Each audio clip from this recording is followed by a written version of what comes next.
Bom dia, boa tarde, boa noite. Meu nome é Caio Mendes, você está no canal do Sofredor Corintiano. E esse vídeo aqui, ele é um resumão do meu ponto de vista, tá? Do porquê eu acho que o Silvinho tem que cair. Por que eu acho que ele é um mal no Corinthians, tem que ser cortado antes que seja tarde, tá? Vamos lá. Eu vou separar esse vídeo em tópicos, tá bom? E vou fundamentar tudo que eu falar aqui, tá? Eu não vou tirar nada do rabo e por aí vai. Não, tudo que eu falar aqui vai ter um fundamento, beleza? Vai ser coisas que vocês estão vendo, coisas que eu estou vendo, coisas que eu vou tirar de número e por aí vai, tá? Seguinte, ó, primeira coisa é como que tá a situação. E eu tô falando isso por quê? Porque na vez do Mancini, eu não pedi fora Mancini. Eu não sou uma pessoa que chega e fico pedindo cabeça de técnico, tá? Não sou, não fiz isso com o Mancini. Inclusive, acho que hoje, se a gente tivesse com o Mancini, seria melhor, porque ele não tinha os nossos reforços. Eu vou mostrar aqui por quê também.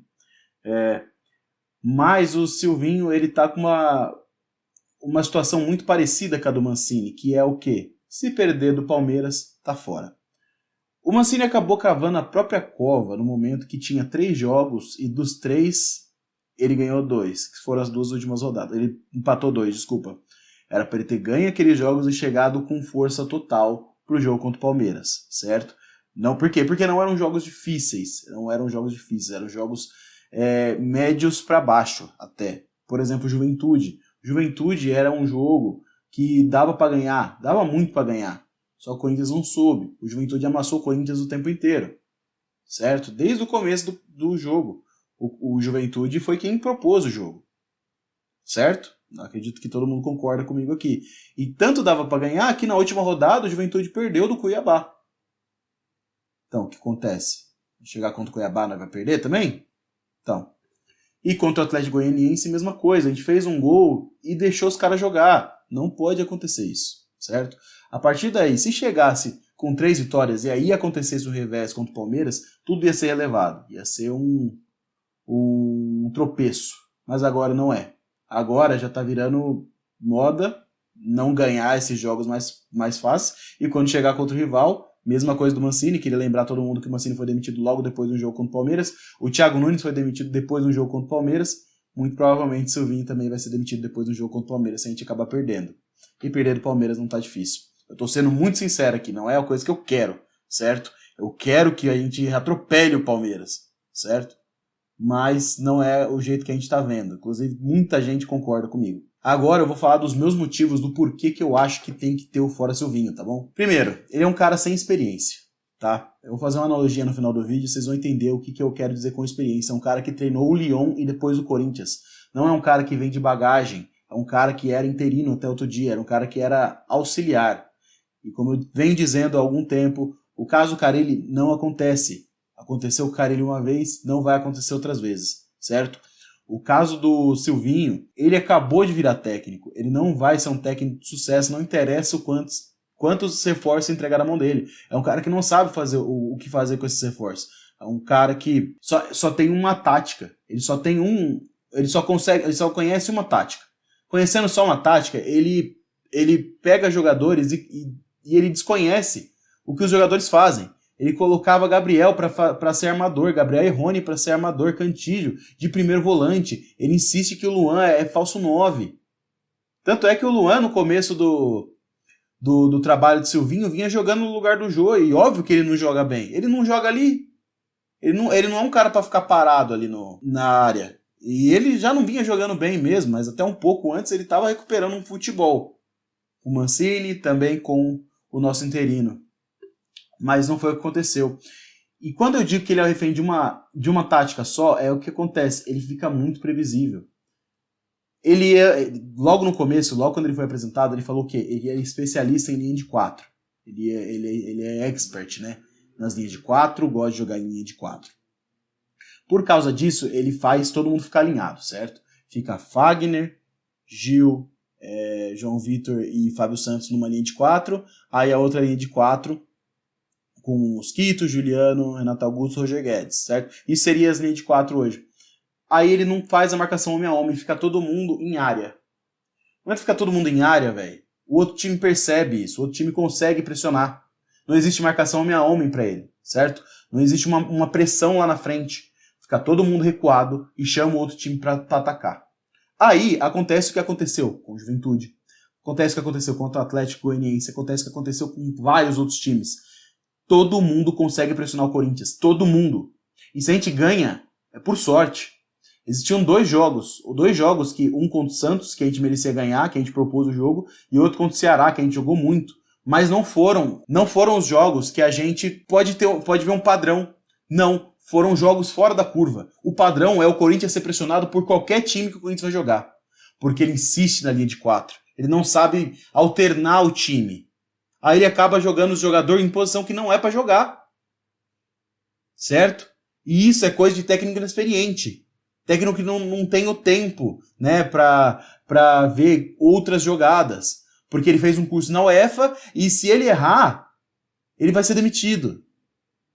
Coisas que, por exemplo, ele não teria essa pressão se já tivesse treinado times menores. Ele é um técnico sem bagagem. É isso que eu quero dizer. Outra coisa também ele é um dos únicos técnicos da parte de cima da tabela que só tem uma competição. Então, toda semana para ele é livre. E o time nunca evolui. Toda semana para ele é livre. Hoje o Corinthians tem folga. Mas ontem treinou, amanhã vai treinar, quinta vai treinar, sexta vai treinar, sábado vai treinar, vai chegar no domingo e vai jogar mal. Pode escrever. E é um cara que não consegue propor o jogo, certo? Não é um cara que tem medo. É um cara que recua todo mundo com medo de perder. Aí chega em jogo em casa, a gente tem 2 vitórias no turno inteiro. Sabe quem tem mais vitória em casa do que a gente? O Grêmio, que está na zona de rebaixamento. Ou seja, nosso desempenho em casa é pífio. E se a gente conseguisse propor o jogo em casa, com os números que a gente tem fora, a gente estava muito mais em cima. Olha, por exemplo, os outros 2 jogos, certo? Que a gente acabou de empatar, né? Foram 2 pontos em 6. Se a gente tivesse mais 4 pontos, que seriam pontos que dava para ganhar sim, a gente já estava numa situação muito melhor. A gente já estaria em quinto e não estaria ameaçado na nossa posição, porque hoje o 7º colocado, que é o Fluminense, está 1 ponto atrás da gente só. Pra gente ser passado é facinho. E aí vai começar aquele negócio. Ah, era pra Libertadores, vai pra pré-Libertadores, será que vai ter Libertadores? Só se um time brasileiro ganhar Libertadores e... Enfim, acho que vocês me entenderam aqui. Agora eu também vou mostrar um pouco da repercussão da minha pergunta nas minhas redes, certo? Porque as minhas redes são basicamente muito corintiano, tanto o meu Instagram, a minha aba comunidade, basicamente é corintiano lá. Tem um ou outro rato pingado, enfim, não interfere no resultado final. Eu queria mostrar para vocês aqui como que tá os posts que eu coloquei, porque eu comecei a inflamar vocês hoje para me responder. Todas as minhas redes eu fiz isso. Eu fiz isso no Instagram, tanto no Story quanto no Feed, e também coloquei a enquete na aba comunidade para ver como que foi a repercussão. E foi basicamente unânime. Aqui, ó, no meu Story eu coloquei a enquete e deu 82% para fora Silvinho, tá? Vou mostrar agora a minha publicação do feed, porque no feed as pessoas podem comentar. Eu quero mostrar a repercussão, o que as pessoas comentaram. Eu tô falando numa amostra pequena, sim, mas é uma amostra grande comparado comigo, certo? Aí, ó. Primeiro, já, fora Silvinho, fora Silvinho, fora com certeza, fora Silvinho.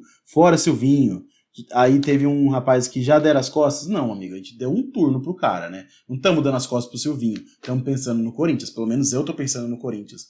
Pode ter gente aqui que simplesmente não goste do Silvinho, tá? E como eu sempre bato na tecla, eu não quero que o Silvinho dê errado. Eu quero que ele dê certo, quero que ele seja campeão mundial. Porque isso significa que a gente vai ser campeão mundial. Mas eu não vejo isso nele. Não vejo perspectiva disso nele, tá? Aí depois, fora Silvinho. Enfim, vocês entenderam. Teve muito comentário. E vai ter muito comentário, acredito eu, que durante a semana inteira, porque esse post está viralizando, tá? Então, não é só isso. E aí a gente chega também num lugar comum, que é a minha aba comunidade, que chega tanto para inscrito quanto para não inscrito. A maioria é corintiano. A minha aba comunidade, até agora, e eu tô falando por quê? Até agora, porque quando chega 2, 3, 4 dias, ainda tá rolando enquete, as pessoas ainda estão votando, mas até agora teve 724 votos com 83% no Fora Silvinho. Não é pouca coisa, gente. Sabe, é uma amostra considerável. Fala em nome de toda a torcida? Não, mas fala em nome daqueles que eu vejo, daqueles que eu sigo. Também nos meus WhatsApp, todo mundo concorda que o Silvinho não é técnico pro Corinthians, certo? Agora eu vou ler a carta de um torcedor. Não é uma carta, né? É um relato que ele fala no fórum do Meu Timão. Eu acho que muita gente já pode ter lido isso, certo? Mas eu vou ler aqui de qualquer jeito. O nome do post é "A mais pura e dura verdade sobre o Corinthians é essa, e precisa ser admitida. Estamos pior com o Silvinho do que Mancini, essa é a verdade. Mancini vinha mal, tomando goleadas, alguns vareios, mas teve bons momentos, sinais de evolução. Isso não acontece com o Silvinho. São 22 jogos, onde só foi superior em uma partida completa por 3 vezes. Internacional, Santos e Ceará. São somente 7 vitórias, vergonhoso 19 gols marcados, em casa 2 vitórias em 10 jogos. Um vexame. Defensivamente é uma peneira. Cássio é um goleiro com mais intervenções no Brasileirão. Muitos buracos, linhas espaçadas, não tem posicionamento, sincronismo, é só um amontoado correndo de forma avulsa na retranca. Ofensivamente, a única jogada é rodar a bola para chegar ao fundo e cruzar. Nada mais. A função dos 2 meias, à frente do primeiro volante, é exclusivamente girar a bola mais rápido para ela chegar nas pontas. Na criação na faixa central, não há. Tem um vazio ali, não finalizam mesmo tendo liberdade para isso. É extremamente fácil não marcarem. Sobem as linhas, fazem pressão na nossa saída de bola e fecham as laterais. Pronto, acabou. Como o Silvinho não conhece outro esquema, ele morre abraçado a esse até o fim, esteja ganhando ou perdendo. Quando empatamos contra o Santos e vencemos o Ceará, já teve gente falando em título, em progresso. Ilusão. Nos jogos seguintes o futebol medíocre voltou. Esses 2 jogos foram exceção, pontos fora da curva. Os triunfos contra o Atlético Paranaense e Grêmio poderiam ser como empates. Contra o Atlético Goianiense, o Fluminense, onde tínhamos um a mais durante todo o tempo, o Juventude com o Guedes arrancando um ponto, desempenhos sofríveis. Silvinho é claramente limitado. Inventou Cantígio de cabeça de área e Arauz disputando posição com ele. Gabriel e Rony de meias armadores. Luan buscando vaga com Jô, falando em Renato Augusto de primeiro volante. Não tem noção nenhuma das características dos atletas. Segue perdendo o Fagner na defesa, é inacreditável como os laterais não chegam ao ataque para ter outra opção ofensiva. Não existem tabelas, triangulações. É unicamente rodar a bola para lá e para cá, na tentativa de ir ao fundo fazer cruzamentos, todos distantes um do outro. Estamos robóticos, engessados, não temos absolutamente nada com o Silvinho. Mas espero o Renato entrar em forma, o William, Guedes, Juliano, vai acontecer o mesmo no Lyon, onde ele queimou os atletas do time, como o Depay. Só foi sair de lá para eles chegarem nas semis da Champions League. Será igual aqui. Já tem torcedor conectando o Renato, inclusive. São várias semanas de treinos livres e segue estagnação. Tudo muito ruim. Silvinho mata os talentos do elenco para encaixarem no seu esquema monotemático. O correto é montar a formação para potencializar cada atleta. É notório que não vamos para lugar nenhum com ele. Silvinho é um amador. Falar que não considera finalizar de fora da área como método de posição é surreal. Coisa de várzea.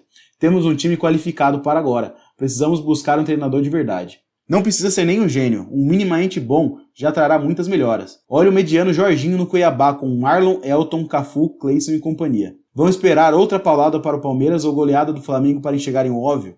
Domingo que vem é o América, do Mancini, em casa, onde somos humilhados por qualquer time. Teremos, pela 10ª vez, outra semana livre para vermos virar a bola e buscar cruzamentos. Uma peneira defensiva, jogadores correndo errado. Marcação frouxa, só cercando, ataque só nisso de rodar e cruzar. Não temos intensidade, pegada, gana, repertório, não dá mais. Não existia uma justificativa para trazer o Silvinho, e 22 jogos depois não tem uma justificativa para mantê-lo. O texto é perfeito, gente. Se você realmente não acha que isso tudo é verdade, desculpa, bota aí nos comentários por que isso aqui não é verdade, tá? Bota nos comentários por que você discorda. Mas não vem xingar. Não vem falar, você não entende nada de bola. Meu irmão, quando você fala isso, você simplesmente não dá argumento. Valeu? Então, só fala. E agora, por último, eu queria fazer uma analogia para você, que é quando você não enxerga algo, mas quando você compara com outra coisa, você acaba enxergando de outra maneira. Teve um comentário na minha aba comunidade que o maluco falou assim, se trouxer outro e não der certo, pode ser a mesma coisa, como o Galhardo, pode não dar certo. O Galhardo, se trouxer, obviamente não acho que vai trazer, entendeu? Ele falou só o Galhardo como um exemplo. Falou, pode até trazer o Galhardo, pode não dar certo. O Galhardo pode não dar certo. Realmente. Mas, vamos dizer, vou fazer uma analogia com o meu campo de atuação, tá? Que é a construção civil. Digamos que a profissão de técnico seja a profissão de engenheiro civil, certo? O Silvinho, ele é um engenheiro civil que acabou de se formar e 1 ano atrás ele era estagiário. O Galhardo não. O Galhardo, ele é um engenheiro civil que já tem rodagem e que inclusive já construiu casa de luxo. Eu tô fazendo alusão à Libertadores, que ele já ganhou. Já construiu uma casa de luxo, certo? Você quer construir a sua casa e já tem o seu time de pedreiro após. Quem você contrata para comandar esse pessoal? Quem você confia mais? O Silvinho pode até levar os pedreiros a trabalhar direito. Mas convenhamos que o Galhardo saberia muito melhor gerir eles, já que ele tem mais experiência. E aí eu te convido a botar aí nos comentários se você concorda comigo e se você discorda, fala por quê. Valeu? Tamo junto.